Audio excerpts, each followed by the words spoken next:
Merci Majid Mansour. À propos des bonnes pratiques et de durabilité dans les médinas. Tfaddal. Merci, Monsieur le Président. Merci aux organisateurs, l'association Al-Mounia, merci à M. Jafar de m'avoir invité. Alors, ma présentation concerne les bonnes pratiques de durabilité dans les médinas face à un double défi, le risque naturel majeur et les changements climatiques. Alors, je dirais que le changement climatique n'est pas en lui-même un risque, mais il peut aggraver le risque dans certains cas, notamment les inondations, notamment l'érosion des côtes, notamment il peut fragiliser le patrimoine, parce que le patrimoine, il est en stabilité dans son environnement, l'air, l'eau, le sol, et ce changement climatique, c'est-à-dire dérèglement climatique, en quelque sorte, il y a des ruptures au niveau de cet équilibre-là, et ça fragilise le patrimoine. Alors, ma présentation, donc, c'est aussi sert les médinas, parce que les médinas, c'est porteuse de beaucoup de bonnes stratégies de durabilité. Il ne s'agit pas de, je veux dire, de faire de nouveaux bâtiments sur le modèle des médinas. Ce n'est pas du tout ça. La médina, c'est à conserver, à faire évoluer dans le temps, mais il s'agit surtout de prendre les bonnes pratiques et les transposer sur les nouveaux projets modernes. Alors, rapidement, les médinas, c'est des formes urbaines, un système d'organisation. Plusieurs fois, on s'est interrogé sur comment on a planifié les médinas. Est-ce que c'est un plan? Est-ce que c'est autre chose? Je ne rentre pas dans ce débat. L'essentiel, que la médina, il est conçu selon des valeurs notamment spirituelles, des valeurs sur le droit des voisins et sur l'intérêt de la communauté. Et cette morphologie de la médina, il y a des fortes articulations entre les trois grands éléments: le bâti, le système de voirie, les unités de voisinage et les équipements de proximité. Donc cette forte articulation a permis de cette morphologie urbaine de traverser le temps, et aujourd'hui on arrive avec des médinas qui sont fonctionnels. Alors la première des choses dans les médinas, c'est la forme. Dans les médinas, ce sont des formes compactes. Je ne rentre pas dans les détails scientifiques et techniques, ce n'est pas l'objectif ça. C'est des formes compactes. Des formes compactes sont des formes simples. Donc rapidement, la compacité, on la mesure par la surface déperditive, c'est-à-dire les décrochements avec l'extérieur sur le volume du bâtiment. Ce coefficient de forme, quand le bâtiment est compact, ce coefficient il est le plus petit possible. Ça veut dire quoi? Ça veut dire qu'on limite les décrochements avec l'extérieur par ces formes compactes, mais on augmente le volume. Donc les médinas, ils se situent à ce niveau-là. Donc c'est la mitoyenneté, des murs mitoyens qui permettent aussi de stabiliser les bâtisses. C'est des volumes aussi importants, c'est des volumes, donc ça diminue le coefficient de forme et ça augmente la compacité. Et c'est des formes simples, soit des formes géométriques très simples. Donc le bâtiment, plus un bâtiment il est compact, plus il est performant. Surtout, il est performant du point de vue énergétique, c'est-à-dire il n'est pas énergivore, il n'y a pas de déperdition de chaleur puisqu'on limite les décrochements avec l'extérieur. Le choix de l'implantation des médinas ne sont pas fortuites. Ils obéissent à une certaine logique, ce qu'on appelle le génie des lieux, qu'il faut réinventer, notamment des raisons historiques, économiques, militaires aussi, politiques, et la proximité des ressources en eau. Et on voit que les médinas sont toujours un petit peu en hauteur, justement pour se protéger des inondations. Donc l'implantation des constructions s'effectue en fonction de la topographie, des sens de vent, parce que la médina aussi, il y a un aspect bioclimatique, il faut capter les vents dominants pour rafraîchir. Ce sont des orientations par rapport à la course du soleil et aussi la position par rapport au cours d'eau. Et ça, je prends la médina de Fès, c'est un modèle du médina qui a traversé le temps, qui est fonctionnel aujourd'hui, que l'élément fondateur de la médina de Fès, c'est l'eau. Donc on voit que l'eau, il est abondant par des cours d'eau permanents ou temporaires, des sources qui sont très abondantes, et on capte ces sources un petit peu pour alimenter les fontaines, et avec des répartiteurs, ce sont des réservoirs d'eau qui n'ont pas le même volume. Le répartiteur principal, les grands volumes sont destinés aux équipements publics et aux équipements religieux. En cas de pénurie en eau, on garde toujours garantir l'eau pour les équipements et les édifices religieux. Et le petit bassin, c'est réservé pour les habitations. Donc il y a déjà une séparation entre tout ce qui est particulier et public. Puis des canalisations qui se chargent d'alimenter les quartiers. L'eau, il est répartie en fonction de l'haq, c'est ce qu'on appelle le droit de chaque entité ou le droit d'accès à l'eau. Donc il y a toute une logique de... Et je pense que ce réseau hydrographique, il constitue en lui un plan qui a guidé l'évolution de la Médina de Fès. Donc la Médina, il a été guidé par ce réseau complexe d'eau, que ce soit des eaux superficielles, que ce soit des eaux de source captées. Et ça fait que la Médina s'est développée au gré de ces éléments-là. La Médina n'est pas coupée de son extérieur, ça c'est très important. Aujourd'hui, ce sont les pratiques modernes. On parle des systèmes spatiaux multifonctionnels, des systèmes ouverts multifonctionnels et productifs, ce qu'on appelle l'agriculture urbaine, qu'on a perdu dans nos villes, alors que la Médina fonctionnait très bien avec sa périphérie immédiate et maintenu cette agriculture urbaine, cette morceau de campagne proche de la ville pour alimenter la ville, pour avoir des circuits courts, pour avoir une économie circulaire, et que la ville moderne aujourd'hui, il a perdu ses bonnes pratiques. Aujourd'hui, la ville moderne s'étale, c'est l'étalement, et quand on va chercher des produits, il faut que les avions les ramènent, et sans aucune logique, c'est-à-dire une économie linéaire. Cette économie linéaire n'est pas viable. Aujourd'hui, il faut penser une économie circulaire, c'est-à-dire produire localement, consommer localement, recycler localement et réutiliser. Voilà, c'est ça le principe. Un élément important dans la Médina, c'est les patios. Dans les villes traditionnelles, c'est le patio qui est un régulateur thermique. Donc, il est toujours agréable de s'asseoir dans un patio. Et ce patio constitue une prise d'air indispensable pour la ventilation naturelle, pour l'éclairage naturel. Et les espaces sont organisés autour de cette cour centrale avec les différentes dimensions selon la logique recherchée. Et bien sûr, ça a inspiré aussi la maison marocaine aujourd'hui, c'est-à-dire la maison marocaine économique type R+2 avec une cour latérale. Ce n'est qu'un déplacement du patio central vers le côté latéral. Le patio aussi, c'est un régulateur thermique avec une forte stratégie, c'est-à-dire lumière naturelle. La lumière naturelle, on la renforce par des réflexions multiples, c'est-à-dire les matériaux qu'on emploie dans le patio, ça permet des réflexions multiples et ça permet que la lumière d'atteindre les profondeurs des chambres et qu'il soit très bien éclairé. Ça permet aussi d'absorber le rayonnement, de le stocker, surtout l'hiver. Et les matériaux locaux, ils ont une forte inertie, ça absorbe, ça restitue la chaleur le soir. Quand il fait chaud, donc cette chaleur, elle est restituée vers la voûte céleste. L'hiver, c'est agréable puisqu'on a un chauffage gratuit, les murs absorbent, restituent et les pièces sont chauffées. Donc dans le patio, il y a une stratégie de chaud, c'est-à-dire une stratégie de chaud, c'est l'hiver pour capter, stocker, distribuer et conserver. Il y a une stratégie du froid l'été pour protéger, dissiper et rafraîchir. Les autres éléments bioclimatiques, c'est cette ventilation naturelle, l'inertie qui travaille, les réflexions multiples, avec, bien sûr, couplé à d'autres éléments bioclimatiques, notamment l'effet de la géométrie urbaine, la compacité notamment, l'effet d'albédo, c'est très important puisque les médinas sont en blanc, à Marrakech c'est un peu l'exception, mais renforcer l'albédo, c'est un petit peu rafraîchir, une façon de rafraîchir les médinas. L'effet de la végétation, puisque la végétation agit par sa canopée pour protéger le sol contre le rayonnement direct, contre l'absorption-réémission.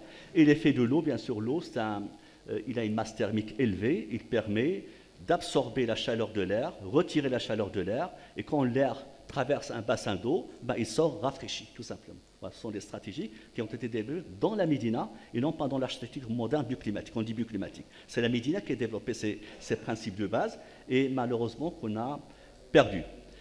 L'effet de rue, les Médinas, les rues elles sont étroites. Aujourd'hui, les rues dans les grandes villes, dans les métropoles sont larges, des grands espaces publics, minéraux, avec une forte inertie thermique, faite de matériaux qui absorbent le rayonnement, qui le stockent, qui le restituent, et ça fait augmenter la chaleur dans les villes. Donc, dans les pays méditerranéens, ils sont déjà chaudes, alors que les Médinas, Les ruelles sont étroites. Plus la ruelle est étroite, plus le rapport entre la hauteur de la bâtisse et sa largeur est élevé.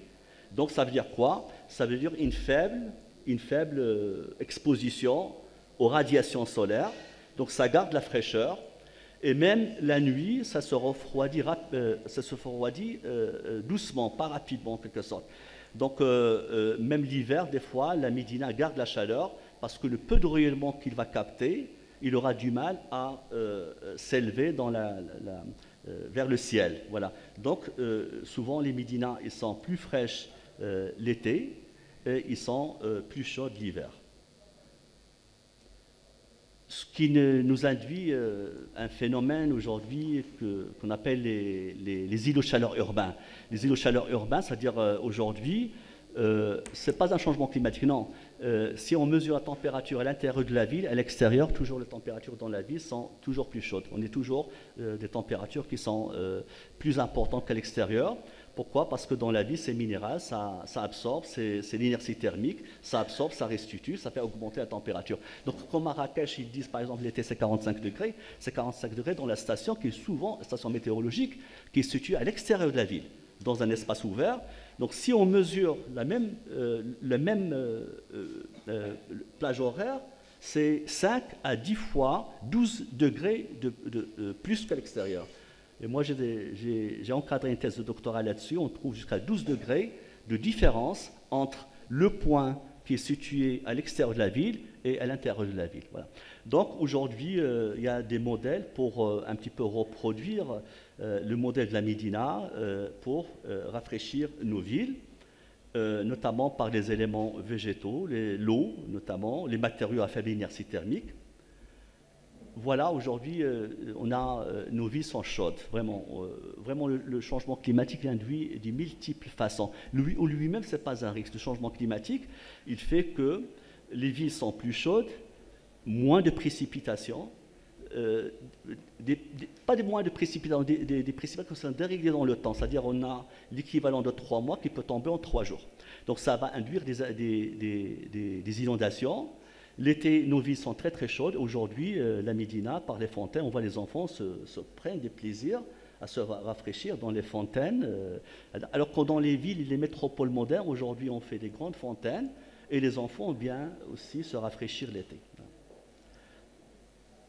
Les Médinas aussi, c'est un tissu urbain qui est résilient. Ça, c'est très important. Là, on va un petit peu aborder le risque. Alors, le risque, je vais dire un petit mot d'une manière très très simple. Le risque, c'est une on arrive à voir. Le risque. Qu'est-ce qu'il y a? Oui, c'est ça. Le risque, c'est une équation à plusieurs paramètres. Donc, on ne peut parler d'un risque si on va comprendre les autres paramètres qui font le risque. Le risque, c'est d'abord l'aléa, c'est-à-dire le phénomène naturel. Le séisme, c'est un risque. Les inondations, le séisme, c'est un aléa. Les inondations sont des aléas, c'est le A. Il y a aussi l'exposition au risque. Il y a des territoires qui sont plus exposés que d'autres. Il y a l'occupation de sol, un établissement humain qui est dense et les plus vulnérables à l'aléa et au risque. Il y a le temps de retour. Il y a la résilience, comment rendre Donc, dans cette équation-là, s'il y a un risque, ce n'est pas parce qu'il y a une magnitude de 7. C'est parce qu'il y a un territoire qui est vulnérable. C'est surtout ça. Parce que le 7, on ne va pas mettre 6. On ne peut pas changer la magnitude. La magnitude est fixée par la nature. 7, c'est 7. Mais le risque il est élevé parce qu'il y a un territoire qui est vulnérable. Maintenant, si on inverse les choses, on garde 7 et on va travailler sur la vulnérabilité du territoire pour le rendre résilient, ben, le risque va diminuer. Je vous donne un exemple simple. Si vous avez un séisme de magnitude 7 dans un désert non habité, ben, le risque il est quasiment nul. L'aléa est élevé, le séisme est élevé, la magnitude est élevée, mais il n'y a pas d'occupation de sol. Donc on multiplie l'équation par 0 et on a un risque qui est nul. Maintenant, dans un tissu urbain qui est dense, qui est vulnérable, avec des matériaux mal faits, même si avec une magnitude de 4, le risque peut être élevé, parce que le territoire il est vulnérable. Et je pense, là, dans la stratégie de travailler le séisme de l'Atlas, il faut travailler sur la vulnérabilité des territoires, le rendre moins vulnérable par la résilience et les matériaux, le génie des lieux, un certain nombre de procédés. Les Médinas, ils sont toujours su s'adapter aux risques. On voit toujours des contreforts au niveau des portes, les grands portails, un petit peu pour abaisser le centre de gravité du mur. Plus le centre de gravité est bas, plus les charges sont mieux réparties et le séisme est plus réduit. Donc, dans ces dispositions-là, le séisme a moins d'effet, la même magnitude, mais ici, on travaille à augmenter la résilience de la construction. Les renforcements à la base, dont on observe dans les Médinas que la base du bâtisse a été élargie pour assurer une stabilité verticale de la construction. Donc c'est cette base-là. Non, ça ne marche pas. J'ai cru que la souris ne marche, mais elle ne marche pas. Donc, les actes de confortement, donc parce que la ruelle crée une discontinuité entre les murs et ça crée une zone de faiblesse. Donc ces actes de confortement, ils renforcent en quelque sorte cette structure, ils créent une masse monolithique et ça permet aussi de stabiliser les murs. Ça, on le voit souvent, ces actes, on le contrôle. La Médina a toujours su s'adapter à un risque. Les sabbats aussi, ce sont des passages ombragés d'abord, mais ça permet de garder un ensemble compact. Lorsqu'il y a un séisme ou une accélération horizontale, ben, le mur tient, tout simplement.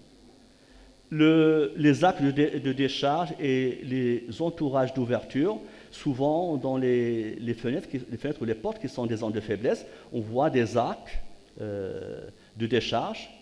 Ben, ça permet en quelque sorte de répartir les charges parce que c'est une zone de faiblesse pour qu'on n'ait pas un écrasement de la masse supérieure. Bon, on aura une meilleure répartition de charges de part et d'autre. Ça, on le retrouve souvent dans les Médinas. Donc, ce sont des stratégies qui ont été développées face aux risques.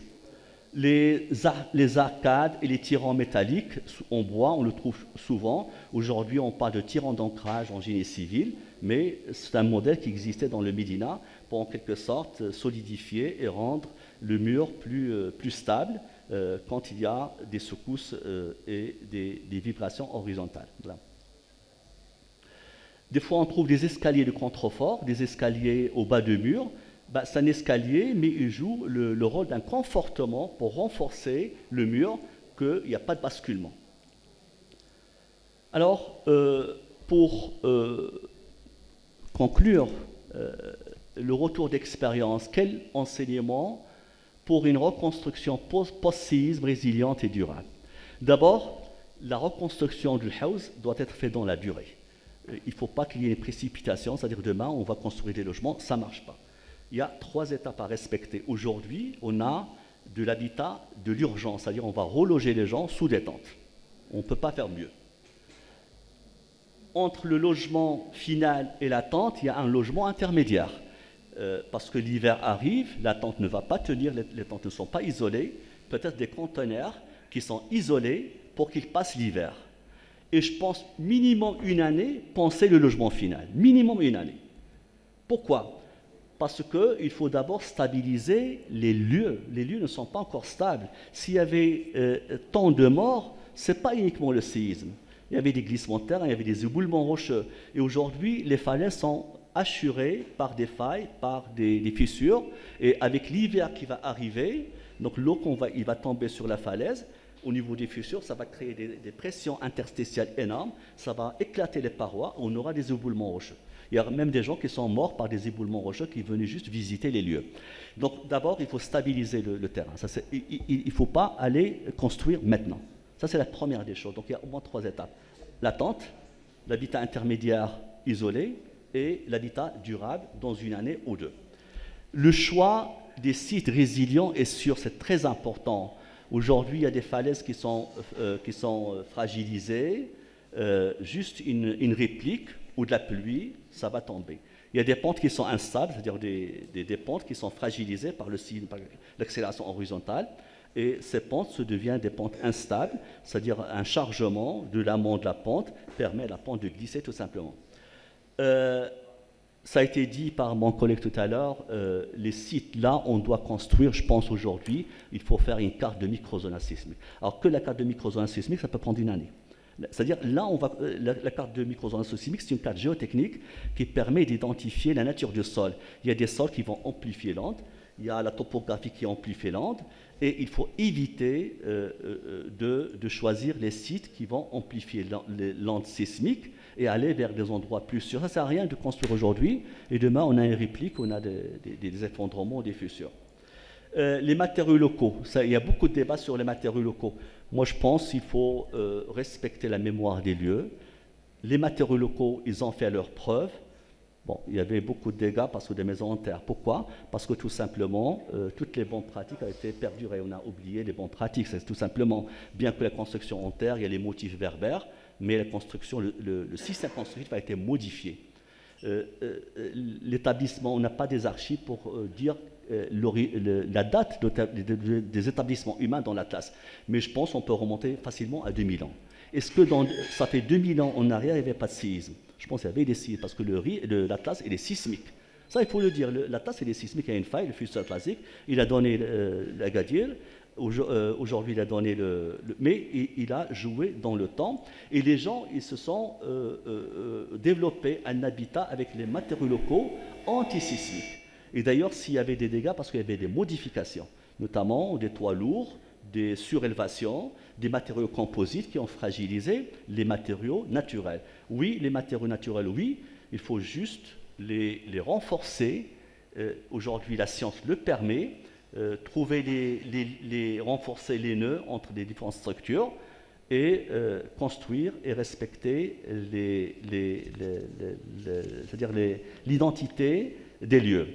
Alors, quel enseignement a tiré des sites de l'Atlas? Moi, je pense qu'il faut une vraie politique d'aménagement de territoire. Ça, c'est très important. Parce que l'aménagement de territoire, c'est quoi? C'est l'équilibre, une meilleure répartition des hommes, des activités, des réseaux, des services. Il ne faut pas faire Rabat, Casa, où tout est concentré, mais je pense qu'il faut répartir les équipements à l'échelle du territoire national et non pas créer des métropoles, des conurbations urbaines et un désert urbain à côté. Et je pense que le RIF était l'Atlas était un petit peu, du point de vue équipement, délaissé. D'ailleurs, aujourd'hui, il faut établir une vraie politique d'aménagement de territoire pour attraper le retard et pour aller équiper ces zones-là. Il faut aujourd'hui sortir de l'urbanisme de plan et de zonage de SDO, PA, vers un urbanisme de pente. C'est-à-dire aujourd'hui, le SDO, c'est un PA à une échelle. Ça, c'est clair, il faut dire les choses comme ça. Le SDO et le PA, c'est la même chose. Le SDO, non, c'est un document de connectivité des territoires. C'est un document important parce que c'est un document stratégique. Aujourd'hui, le schéma directeur, au lieu de s'intéresser au zonage, je pense qu'il doit s'intéresser à l'habitabilité, la mobilité durable, l'économie circulaire, les grandes questions d'environnement, l'énergie, l'eau et le risque. C'est ça le SDO. Après, le PA va réglementer le sol. Mais ne pas faire le SDO et le PA, pour moi, c'est la même chose à des échelles différentes. Il faut une loi de montagne. Pourquoi des fois ça fait sourire une loi de montagne? Oui, sur les territoires sensibles, on fait une loi. On a fait une loi littorale et il a apporté ses fruits. Aujourd'hui, le littoral a été urbanisé, il y avait l'érosion, il y avait le recul. Aujourd'hui, on a fait la loi littorale qui oblige d'observer un recul. Je pense qu'on urbanise mieux le littoral qu'avant. Une loi de montagne, oui, parce que c'est des territoires sensibles. On peut pas, la montagne ne peut pas être compétitive à la plaine. Donc, il faut une loi spécifique, une discrimination positive pour ces territoires-là, pour les équiper, et les équipements coûtent plus cher qu'ailleurs, que le plat. Donc, il faut une loi de montagne pour rendre ces territoires compétitifs, pour les équiper. Et même l'école, moi j'ai travaillé sur quelques zones de l'Atlas, notamment Ujokar, et on trouve le même programme à l'enseignement primaire à Rabat qu'à Ujokar. Ça n'a pas de sens du tout. Il faut une école adaptée à la montagne. Ça c'est clair. Donc ça c'est la loi de montagne qui doit nous dicter ça. Et un enseignement public adapté à la montagne. Le désert médical, donc à Ujokar, pour que la femme aille accoucher, c'est 2 heures en piste. Voilà. Donc il faut peut-être un enseignement adapté, des fois il n'y a pas d'enseignement. Dans certains endroits, il n'y a pas d'enseignement parce qu'il n'y a pas d'accès. Non, pourquoi ne pas prévoir, je dirais, un enseignement adapté, itinéraire, où un enseignant soit présent 1 ou 2 fois par semaine. dans chaque village, où un médecin soit présent 1 ou 2 fois par semaine.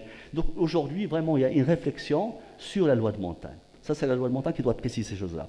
Alors pour finir, je vais vous montrer un cas de bonne pratique de construction, ce qu'on appelle le MPC, parce que j'étais un petit peu associé à ces projets. Le MPC, c'est le mur en pierre confinée. Le mur en pierre confinée, tout simplement, a été dérivé du mur en gabillon du génie civil. Bon, les murs en gabillon du génie civil, c'est pour stabiliser le versant, pour rendre le versant instable contre la poussée des terres. Donc on stabilise. Bon, on a pris ces mêmes murs-là et on a fait des constructions avec. Donc la technique n'est pas très difficile, il est adapté au contexte local. On va ramasser la pierre locale sur place, on va creuser quelques centimètres et on va faire des cages, même le filet de fer, on va les tresser sur place. On constitue des cages, comme les cages de gabillon, on les remplit en pierre, avec un espace entre les pierres, on va élever les murs, après un enduit de terre et de chaux.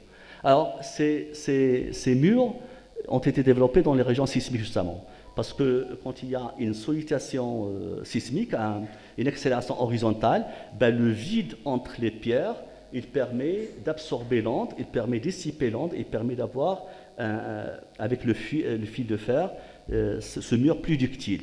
Et moins, donc on a la déformation, mais on n'a pas la rupture. Et c'est aussi ces techniques en pierre confinée, ils sont très efficaces du point de vue énergétique, puisqu'on a fait la simulation énergétique de ces maisons-là. Quand il fait dehors, l'été, je dirais 35 degrés, il fait 25 degrés à l'intérieur. L'été. L'hiver, quand il fait 5 degrés ou 0 degrés, il fait à peu près 18, 20, 22 degrés à l'intérieur. Ils sont très efficaces, surtout pour les écoles. Les écoles rurales, dans montagne, où les gens souffrent du froid. Bon, quand je travaille sur Ujokar, j'ai constaté qu'il y a des morts à cause du froid. Les personnes âgées, les nouveau-nés, ils meurent à côté du froid. Donc je pense que c'est une technique importante. Surtout, on peut avoir une construction au bout de 30 jours. Matériaux locaux, la pierre sur place, la main-d'œuvre sur place, et je dirais ce sont des techniques qui sont chaudes l'hiver, plus fraîches l'été, et surtout ils résistent au séisme. Voilà. Donc ça c'est l'objet de mon intervention. Voilà, je reste à votre disposition pour me relancer sur certains aspects en particulier. Voilà, je vous remercie. Merci beaucoup, Simajid Mansour, pour cet exposé vraiment très instructif. On est chaque fois frappé lorsqu'on parle des médinas et qu'on rappelle un peu les principes de base, disons, de conception des médinas.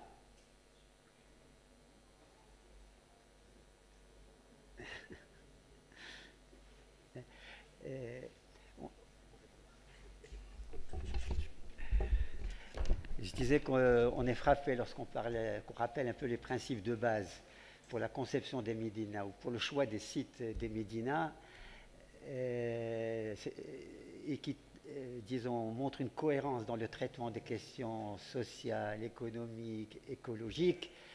On est frappé. Et vous avez très bien expliqué que solutionner un certain nombre, ou trouver des solutions à un certain nombre de problèmes que vivent nos villes aujourd'hui, rafraîchir nos villes, les problèmes de résilience, eh bien c'est le retour à des principes de base, disons des médinas, qui ont été peut-être un peu perdus de vue et qui ont été réhabilités. Ça me paraît très important. Et puis ce que vous avez montré effectivement est très important. Il y a le traitement de l'urgence, mais l'urgence ne doit pas nous faire oublier le structurant, l'important, et s'inscrire dans des démarches, disons, inscrites, disons, dans la durée. Vous avez parlé d'aménagement du territoire, ça me paraît très important. Et bien souvent, l'aménagement du territoire, c'est assimiler une réflexion lointaine, alors qu'on est confronté à des problèmes urgents, et rien n'est pire que de traiter des problèmes structurants importants sous la pression de l'urgence. Donc ça aussi, ça me paraît très important. Et puis vous avez fait des propositions extrêmement précises sur la révision des documents d'urbanisme, sur des législations adaptées effectivement pour les zones montagneuses. Par exemple, dans la Constitution italienne, les zones montagneuses sont définies comme des zones à besoins spécifiques. et qu'ils ont besoin de politiques publiques adaptées avec une discrimination positive et un certain nombre de propositions extrêmement concrètes concernant l'accès aux services publics, l'enseignement, la santé dans ces zones, disons, montagneuses. Donc merci pour votre intervention.